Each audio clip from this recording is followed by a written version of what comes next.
Hi, this is Arlene, and you are listening to Durian ASEAN, the voice of discovery and sharing. Today, in our ABC dialogue, we have a very special guest, and he's from Germany. He's actually a Muslim German who actually has a Protestant and Jewish identity as well. And today he's with us to discuss about right-wing and left-wing Islam. And his name is Professor Harry Behr. Did I pronounce it correctly? That's correct, yes. Yeah. So welcome to the studio. Yes. Yeah, and before we start our conversation, perhaps you can share with us your background and maybe a bit on how did you get involved in Islamic studies? Yes, I'm now a professor in Islamic education at the Nuremberg University in Bavaria in Germany. I used to work as an elementary and middle school teacher in the past 15 years before I became professor. When I was 16 years old, that was in 1979, I went to Indonesia to stay there for 2 years. And there I got influenced by Muslim culture and Muslim thought, and in 1980 I embraced Islam.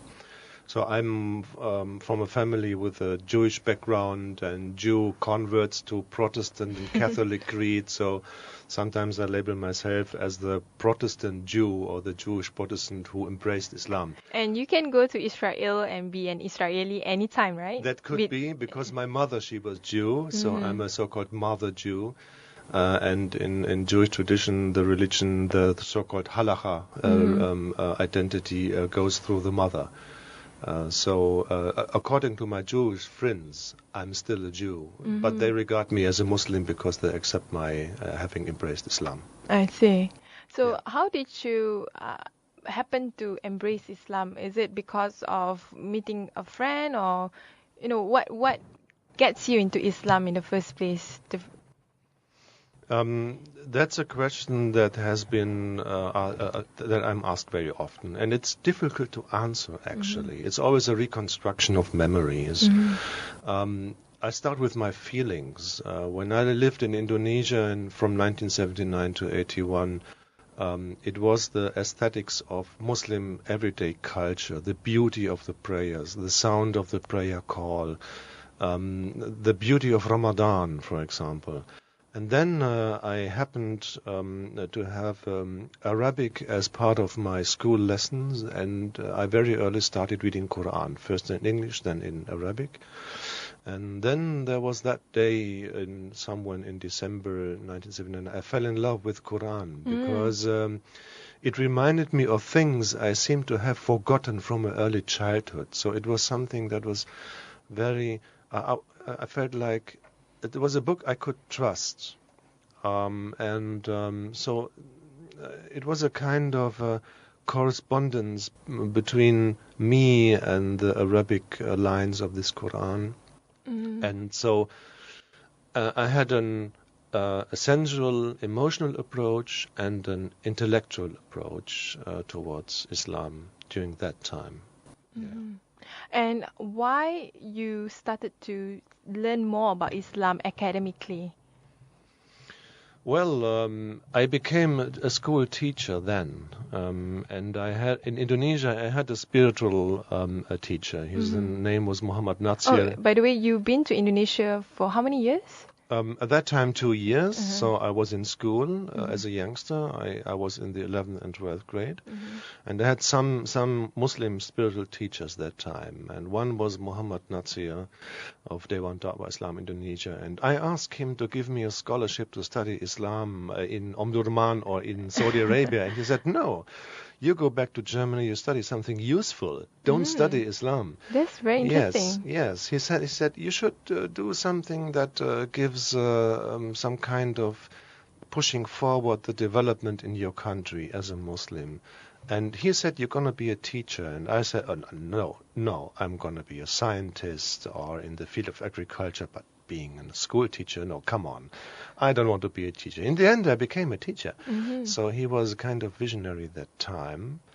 And then I had, because I was Muslim, I predominantly got classes in public schools where many Muslim, the children of Muslim migrants of Turkish origins were. So I was teaching them mostly, and because the authorities seemed like they regarded me as being affiliated towards them. And then I did some empirical research on their situation as young Muslims in public schools. I wrote my doctoral dissertation on that.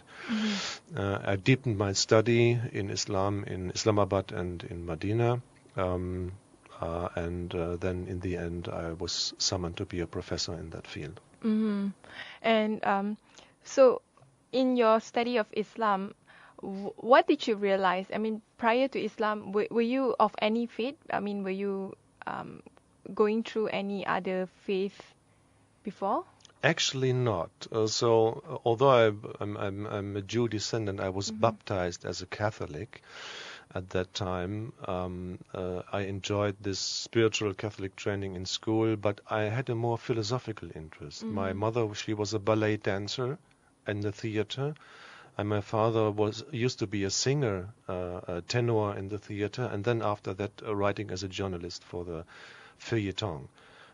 So I grew up between paper, art books, the dancing of my mom, classical music, philosophy. So I was very open, and I have been educated by my parents to be open-minded toward the world. Yeah. So, but were your parents Islam as well? I mean, or were you the only one that converted to Islam? I'm the only one. Yes. I was in Indonesia without my parents. I lived with an Indonesian family. Yeah. And while in Indonesia, what kind of Islam that you were exposed of? Well, that's an interesting question you put, because at that time, if you remember, or maybe you don't remember, but you have read about it in 1979, that was the time when there was the change of regime in Iran. Iran, yeah. Yeah, so the media, at that time we had two TV channels, TVRI 1, TVRI 2. It was full of media coverage on Iran. So at that time, besides what I told you about my emotional and intellectual process to Muslim everyday culture, I had an interest in the social questions. It was about social justice, social security, also in Indonesia. You know, Indonesia in 1979 was still a difficult situation for the people. With a curfew in the evening after 6 o'clock, you should not leave home. We had police raids in school. I had to run from police at that time. Oh, wow. Yes. And was it during Sukarno's or it was during Sukarno's first period of the so-called Orde Baru. Yeah. So tough police control, a tough Secret Service control. And I give you an example. I was in the 11th grade in school, and we had school uniforms, blue trousers, white shirts, in SMA 14 in Cililitan in Jakarta. Every Monday morning, there would be the so-called upacara, greeting the Indonesian flag and singing the national anthem, Indonesia Kebangsaanku. So we stood in a row, boys and girls, and the girls, they had a blue skirt and a white shirt, but no covering of the head. It was disallowed. Oh. Yes, no so-called busana muslimah. Oh, in Malay would be tudung or hijab? Yes, hijab. Yeah, kerudung in Indonesia. So we had one girl of our quarter. She would wear it, and she was expelled from school. So me and my friend Imam Budi Prasojo, who is now active in the political field, and some others, we would protest against this girl being expelled from school. So we would loosen our shirts and wear them above the trousers. And we were in trouble with the school master because it was indecent behavior. But not because I was in favor of kerudung, but in favor of the girl's decision how to dress. So today, 35 years later, when I go to Indonesia, I see all these girls are covered in public schools. Today, I would loosen my shirt for the one girl who decides not to wear kerudung. This is what was my motivation to become Muslim, because I saw this this question of social justice being prominent in Islamic teaching. And this was one of the items I fell in love with when I was reading Quran. You also faced a similar situation back in Germany as well, with one Muslim girl in majority secular school about the decision not to swim together with the boys. Yes. Maybe you can share with us more about the story. Yes. As you know, we have physical exercise in public schools for boys and girls. And in Germany, you have the so-called co-educational system. I think it's a worldwide system, nearly, almost. And part of the physical exercise is the swimming exercise. It's compulsory. So we had this 15-year-old girl last year who asked to be exempt from swimming exercise. She was a Muslim girl of Turkish origin because she didn't like the idea to be in one swimming pool with the boys. She felt like being touched underwater and just what happens when you play around in the water. So she could have gone to the doctor and say, each time I get out of the pool, my skin starts itching, so she would be attested to be exempt from swimming. But she argued as a young Muslimah, she said, I don't want to. And it's my right as a Muslim woman to, I don't need this physical exercise. Mathematics is okay, German language is okay, but why this stupid swimming? I can swim, so what's the problem? So the whole issue was brought before judge and jury. And the German judge decided that you, as a Muslim, have the opportunity to wear burkini, what you call splash gear or Sharia swimsuit. So she was something like sentenced to wear burkini and take part in the swimming pool, which didn't change the situation. And to me, so conservative, let's say right-wing Muslims in Germany cheered this as a victory of Islam in secular Germany. But I think they are wrong. It was a defeat of a girl's identity who said, I just don't want to swim, but don't respect it. Yeah. So something is going wrong. It's too much Sharia in a German law court, to my mind. So I want to go back to discuss about right-wing and left-wing Islam. But before that, I think we should take a couple of minutes break. And when we return back, there will be more discussion about what is actually right-wing and left-wing Islam. The voice of sharing. Durian ASEAN. Hey, welcome back. This is Arlene, and you are listening to Durian ASEAN, the voice of discovery and sharing. Together with me here is Professor Harry. He's still with me to discuss about today's topic, which is right-wing and left-wing Islam. Today's topic is a bit odd because usually when people talk about Islam, they will talk about Sharia law, they will talk about human behavior, they will talk about God, they will talk about everything under the sun except on ideology. And I mean, to me, what fascinates me about Islam is it is something that has no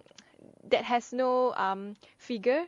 So in a way, people try to understand Islam using their own ideology or their own cultural background. And in today's society, I think what I can see is there's a huge growing right-wing Muslims who believe who interprets Islam in a certain way, and also there's somehow left-wing Muslims who see that Islam should be based on this way. But what do you think about this? Yes, let's try to talk about it without valuing it, which is difficult, I think, because we have our personal preferences. To me, Islam is a way of living, which is the Arabic term of deen. It is shir'a wa minhaj, so you have norms and methods. We have no thing like a Muslim identity, because from a scientific point of view, we do not know what identity is. We know factors of identity, like your education, the language, the food you eat, the friends you spend time with. But Islam is on a much broader scale, a way of living and a way of thinking, a way of feeling, and it's a way of leading a spiritual life. But still, Muslims, because they are humans, they are liable to ideologies. And with the rising economy, you have a new, strong middle-class Muslims in ASEAN countries, Indonesia, Malaysia, and so on. So let's talk about those Muslim countries with Muslims who feel themselves to be the suppressed majority, which is rubbish, but this is an idea. So worldwide, looking at the global perspective, we have a new brand of conservative thought and conservative identity in cultural terms in the States, in Europe, and even in the Asian countries. So if it's a Jewish middle class or Muslim or Buddhist middle class or Christian middle class, you have this conservatism. So maybe in countries like Malaysia, Indonesia, this kind of middle class conservative ideology gets blended with Muslim or Islamic arguments or argumentation. For example, the wife behaving as a decent housewife, which is, I think, it is a conservative right-wing argument. I mean, it's a Tea Party argument. So you have pro-family argument, you mean? Yes, pro-family against the woman, because identity of a woman. But they would quote certain hadith, or I mean, even the Quran saying that, oh, this is what women should be. You know, this is their role in Islam. Would you agree with that? Maybe, but if you talk about hadith and Quran verses, this is a kind of hadith bashing and ping-ponging Quranic verses. You have to differentiate between the spiritual idea of Islam and the social, cultural, historical background of the emerge of Islam. So in Quran and hadith, you have the trait, you have the signature of the ideologies of that time. So when Quran talks about woman as, on the one hand, a mother and wife, but on the other hand, as a businesswoman, or as man and woman being equal before God, this was during Prophet's time a very progressive idea. So we have to pick up this progressiveness and to be critical in our analysis. What is the social situation of women and men and children? But we have among conservative middle-class Muslims, you have a backdraft into this conservatism that Prophet's time, it was the golden age. So we should copy him. But if you maybe had asked Muhammad about his time, I don't think he would have answered you, yes, we're living in the golden age. He would have said the golden age is still to come. But it's pretty vague, you know, the majority of authorities in Islam, which is those who know Islam better than probably the layman on the street, would say that, you know, anything that the Prophet do is definitely in line with Islam because he's infallible. You know, whatever he does, he did it because, you know, he is the role model for what Islam is all about, or Muslim is all about. That is a certain ideology of the so-called Ahlus Sunnah wal Jama'ah. We call it Isma or Ma'soom. So Muhammad is Ma'soom as being 110% exempt from mistakes, which is not true. Muhammad himself talked about his own mistakes, and you even have Quranic verses like in Surah Abasa, where he's being addressed as, say, come on, you could have done better, yeah, with Ibn Maktoum, the blind man, approaching you. Everybody knows the story. So Muhammad being the 110% role model in every social aspect is part of that middle-class conservative construction. It's an ideology, you see. So I would tend to say that in terms of faith and religion, which is very easy and basic in Islam, yes, Muhammad is ma'asum. His idea was right. But Muhammad was a man sent by Allah who himself has undergone a development. And as Muslim thinkers, we must understand his development and the development of the brothers and sisters in his time. And this development did not stop when Muhammad died. It started, you see, and still we are in this process of improving our communities. And the improvement is not done by a backroll or backdraft into Islamic history. And another one, I mean, I think right-winger would definitely argue is Muhammad, his occupation. His occupation was a businessman. He traveled all around the country, maybe even outside of Saudi Arabia, to be a seller, I think, of fruits, if I'm not mistaken. And his wife is actually part of the bourgeois class. So I mean, in a way, it justify why Islam should be of a certain view, a more capitalistic view. But what do you think about that? I think Islam is in favor of pro-trade, of free trade. Maybe free port is an Islamic principle, but in Islam, being successful in business is always combined with the responsibility for the poor and for those who are less lucky in their business. Well, first, before we talk about Muhammad as a businessman, we have to talk about Khadija, his first wife. She was the businesswoman. She was like the Tesco big boss of Makkah, and he was the chief in logistics, doing the trade between Makkah and Sham, the big caravan routes that Quran even talks about and Hadith talks about. So he was doing the business on an organizational level. But actually she was the boss. She picked him up as husband, She was twice widowed before that, and then she was 15 years older than him. That's quite a modern arrangement. And it was not invented by Islam because it was in pre-Islamic times. So by this I would tend to say that what kind of social role model Muslims pick up, it should be left to their individual decision, or between husband and wife, to be their mutual decision how they want to arrange their family life. And maybe she is studying and working and he is the houseman keeping the children, which would nothing be un-Islamic if Muslims decide to do so. But I think a lot of Muslims would quote, I don't know which Quranic verses is that man should be the leader of the family or the leader of the pack. Oh, come on. This is an answer of Quran in the time when this book was brought into existence, was revealed. So in Quran you have the historic and the social, cultural signature of those times. It's not a religious rule. It is an answer to a problem at that time. What was the problem? The problem was that that between the genders, male and female, there was a kind of ceasefire, but the actual situation was war. They were not at peace. So women were under pressure. Especially it was dependent on the social layer. So rich women like Khadija were free. But the poor women, they were just in a kind of slavery, as were poor men or poor children. So Muhammad, I think, was the first person really to point to this situation and say something has got to change. It is not just. It was a question of social justice.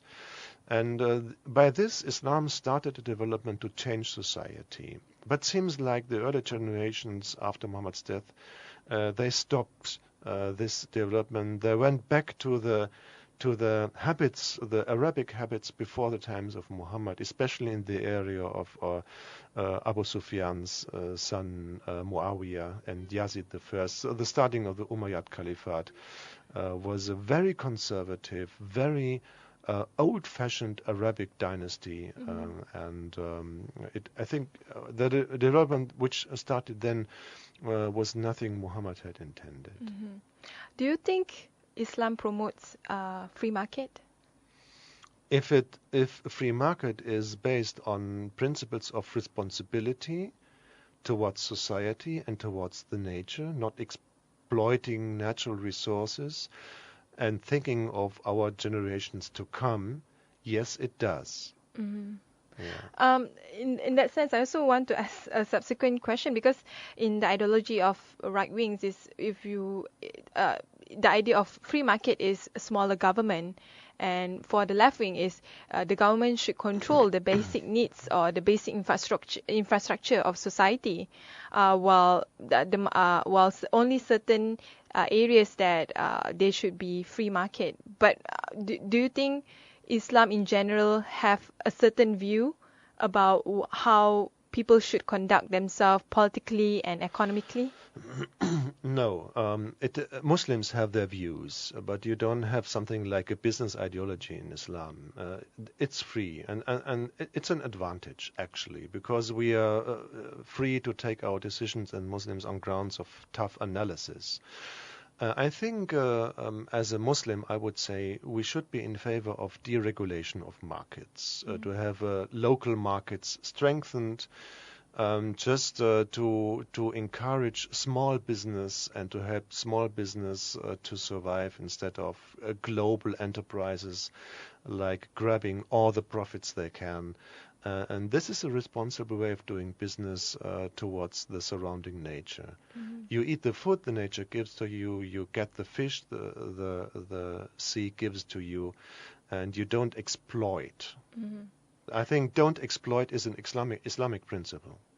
If this is just a question, like if Muhammad is alive today, the Prophet Muhammad, what would he think about the conglomerate businesses and MNC, the multinational companies, and all that, and GLC, government-linked companies? Would he agree in those such structure of businesses? I mean, during Prophet's time, you already had these superstructures of business, and he warned against them. He said, stay away from political power. Concentrate on due conduct as a Muslim. Don't misuse business to shape structures or to change somehow, to get power. Surat Al-Anfal warns against the blending of political power and the misinterpretation of religious ideas. Surat Al-Anfal leads us back to the conduct of the individual. So Muhammad would say, as he said, do as you like as long as you are not ashamed, but keep some norms. So I think a state legislation should give some normative standards as regards social justice, for example, and good conduct, good governance. But it should not try to regulate markets in terms of any market ideology. So during Prophet's time, he was probably the head of the government of Medina, if I'm not mistaken. But there was also a charter, or I guess it would be the constitution at that time as well. But in a way, do you think Muhammad would promote bigger government control over society? Not necessarily economically, but in general? I think there's something else which really strikes this contact of Medina. It has a secular structure. So Muhammad was not the head of government that time. He was some kind of mediator, like an interim mediator. But in a secular sense, he did not rule Medina as Muhammad Rasulullah, but as Muhammad ibn Abdullah ibn Abdul Muttalib. So that's a difference. He would leave religious issues to the different Jewish or Christian tribes and say, okay, we have to find an appeasement somehow. We have to have basic rules in an interreligious, heterogeneous society like Medina.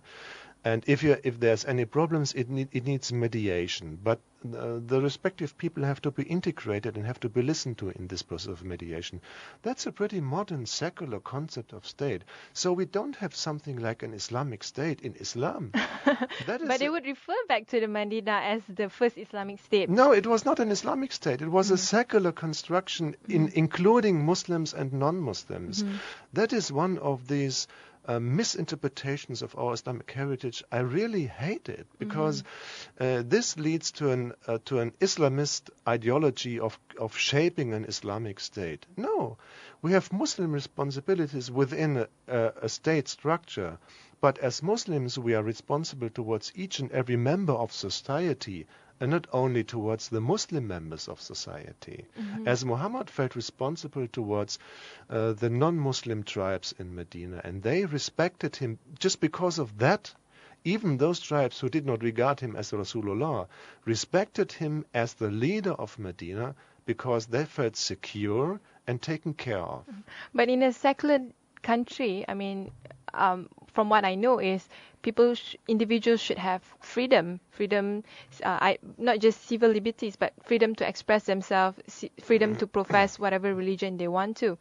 So in the case of Medina, during Prophet Muhammad's time, did he allow Muslim to convert out of Islam if they choose to be so? No, because being Muslim was not a question of personal religious identity.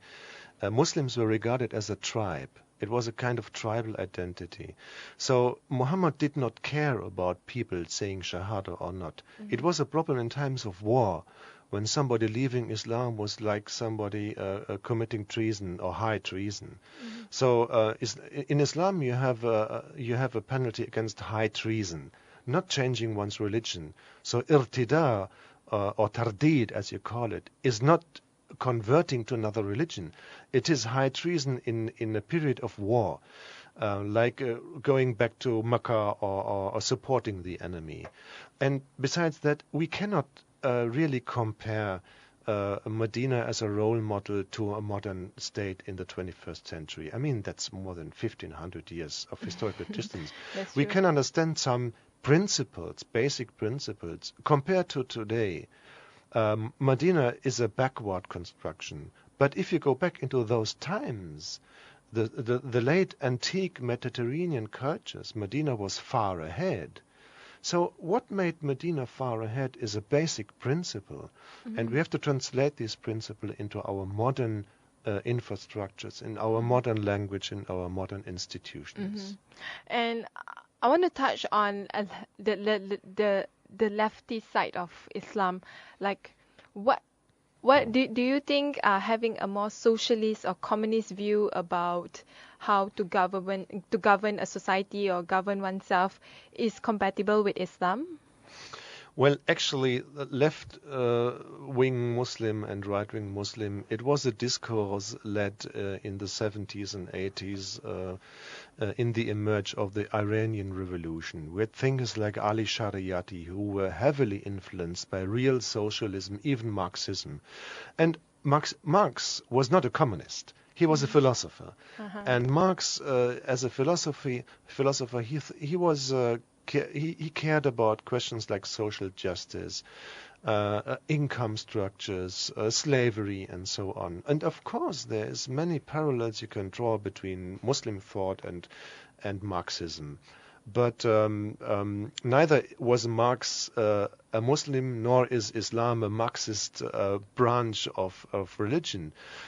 We have some traits, may they be capitalistic or individualistic or relativistic or Marxism in Islam, that resemble some principles of like zakah, for example. Yeah, zakah, you could brandish zakah as a Marxist principle, but zakat is more like a welfare. I think Marxist is more like correcting the structure. No, zakah is correcting the structure. It's not a welfare. Zakah is compulsory. And Aisha said it is a way to clean your income from those things which you have no right to possess. So although paying zakah is not very difficult, if everybody does it, it's a huge amount of what you call mal. And it's for the society as a whole. Zakah is not given from Muslim to Muslim. It's given by Muslims to society as a whole. And this is a democratic and secular principle that was implemented during Prophet Muhammad's time. Yes. What about politically? Because I think in socialism or communism, they have a certain way to govern a society that is probably, I guess, a more centralized planning system. They would probably control like key industry and I mean, this is based on my reading of the Soviet era. Yes. But I want to know, like, maybe you have a different view about what socialism is and how Islam would be able to infuse together with socialist values and communist values. Well, I'm from Germany and I'm very influenced by social democratic thought. And social democratic thought is like a mixture of regulation and deregulation. So you have a constant discourse in parliamentary discourse on the question, okay, what's the situation on what needs to be regulated? Like financial markets. That's a big situation now in Europe. Should there be the a crisis in yes, the the Eurozone crisis, as well. because of the misuse of financial, like hedge funds and so on. So I'm not an economist, but I agree to the basic principle that we need regulation there where it is necessary for a limited time until the problem is solved. It's not a question of ideology. It's a question of pragmatism. And I think in the Scandinavian countries as well as in Northern Europe, pragmatism is something that is valuable in terms of the way government function. In Islam, pragmatism is called istislah. It's a fundamental principle of Islamic hermeneutics. It means look at the people in their situation, what needs to be done. And if you look at Ahlul Ra'i, which was the ancient denomination of the Hanafi reading of Quran, the Hanafi once were called Ahlul Ra'i because Ra'i is it's a way of coming to a conclusion even without Quran and Sunnah, but based on reason. So in Islam, reason is a very strong argument even against our own traditions. Interesting. So maybe I'm a leftist Muslim with that point of view, because I know many brothers and sisters would oppose and say, no, first comes tradition and then comes reason. But in our Islamic history, we had this period where reason comes first. Not only Mu'tazila in Basra in the 8th century after Christ. No, until today, we have this brand of Muslim thinking of pragmatism based on reason. But among Muslims, there's a distrust against human reason.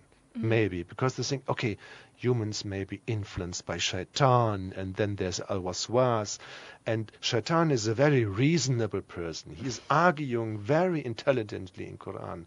But why is given shaitan as the role model of misuse of interpretation of reason? Because as humans we are the reasonable animals. This is our home base. Our base camp is reason. So Quran teaches us, make use of reason, but be careful, be responsible, and stick to God. Don't quit your relation to God. And I like that you mentioned about reason, because I have to mention about the Malaysian context, Yes. where for example, the view on hudud or the Sharia law, based on the Sharia criminal law, majority or a quarters of Malaysian Muslim, especially those who are very conservative, would say that actually we must implement Sharia law because we are a Muslim majority nation or we are an Islamic nation. But at the same time, the reason why we are not implementing it because there are certain things that we are not prepared yet, like the mechanism to enact the punishment. But at the same time, when you argue with them, like, do you think this is based on humanistic values, or do you think this is relevant in today's time? They would say that no, you must do it because it's in the Quran. That's it. Like, there's no reasonable argument that they would want to participate. Look, Quran is humanistic. It's like this. It's a misunderstanding of Sharia as a body of laws. That's traditionalist. Sharia is not Islamic law. Shir'atan wa minhajan means ways and means normative standards. So I think there is more Sharia in a secular law court than in a Sharia court. You see? Why is that so? You should abolish Sharia law courts, and the secular law, the secular courts, they should address Muslims and have something like Sharia councils or experts who may explain a especially religious point of view. But to turn the values of religion into a Sharia system is like turning life into a grave. And Muhammad said, don't turn your religion into a grave. That's what Muslims are doing now. And I would like to call upon them and say, okay, think about it twice. Do we really need Sharia law courts? Is it important for what you call Muslim identity? I don't believe so. So to you, like having one civil court for all Absolutely. people that is within that national boundaries would be enough. Yes. Yeah. And a tough secular rule. And a tough secular rule. Yeah. And another one that is also strongly related to reason is about evolution. And you mentioned earlier that you, besides being a professor of Islam, you also are an expert in education science. Maybe as a Muslim yourself, do you think Islam is pro-evolution, or actually Islam is not? Islam is more towards creationism, the idea of Adam and Eve as the first human on Earth. Okay, I mean, evolutionary theory and creationism turn to be religions in themselves. I'm a Muslim, and in Surah Yasin, if I may quote a verse, it says, وَمَنْ نُعَمِّرْهُ نُنَقِّصُهُ فِي الْخَلْقِ. Everything that we bring into existence will undergo change. So one of the basic principles of evolution is the change. Ibn Rushd, one of our big philosophers, wrote about the change of species centuries before Darwin. I'm really against this new creationist thinking, like people like Harun Yahya or others try. I mean, there's a lot of books translated into Bahasa Malaysia. But that's a Christian by Harun discourse. Yahya. That's a Christian discourse that came from the United States, and now it swaps into Islamic world. How stupid are we Muslims to drink from other people's cups? Yeah. Don't do it. So anyway, do you have any last comment you want to add before we end this session? It's my first trip to Malaysia and to Kuala Lumpur. I know Kuala Lumpur only by stopovers in the airport, because actually Jakarta is my home base. But I'm really, really impressed by this country, by a radio station like yours. You have an open discourse on such, really thrilling topics which might stir unrest. But I think maybe we as Muslims, I don't know, am I a moderate Muslim? I don't know. We should raise our voices more loudly and take things to the streets and not leave the streets and the opinion leadership to those who just raise their voices, because the lesser their arguments are, the louder their voices scream. With that, thank you very much. You're welcome.